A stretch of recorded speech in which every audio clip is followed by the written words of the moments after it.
বাংলাদেশের রাজনীতিতে আবারও উত্তাপ। সরকার, বিরোধী দল আর নতুন প্রজন্মের রাজনৈতিক দলগুলো নিয়ে এখন আলোচনার কেন্দ্রবিন্দুতে ব্যারিস্টার রুমিন ফারহানা।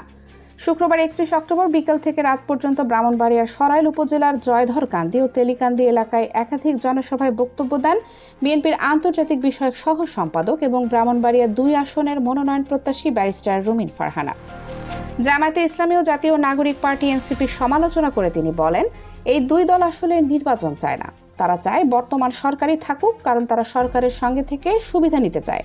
ক্ষমতার ছায়ায় বসে তারা সুযোগ সংগ্রহে ব্যস্ত।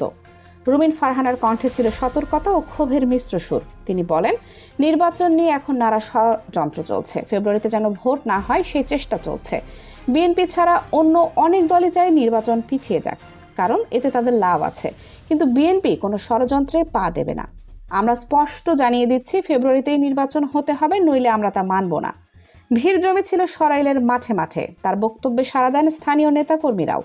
রুমিন ফারহানা বলেন, এনসিপি এখন বলে তাদের তরুণরাই সব করছে, কিন্তু আমি বলি, তোমরা এখনো রাজনৈতিকভাবে শিশুর পর্যায়ে আছো।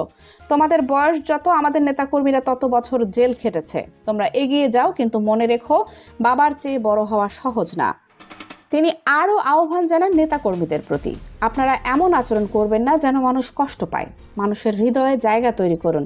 আপনারা যদি আচরণে, কথা বলায় ও ব্যবহারে জনগণকে আকৃষ্ট করতে পারেন, তাহলে মানুষ বিএনপি ও ধানের শীষ ছাড়া অন্য কোনো দিকে তাকাবে না।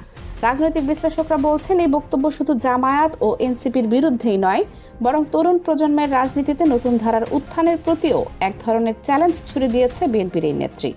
একই সঙ্গে তিনি স্পষ্ট বার্তা দিয়েছেন, আগামী ফেব্রুয়ারির নির্বাচন ঘিরে বিএনপি আর কোনো বিলম্ব বা ষড়যন্ত্র মেনে নেবে না।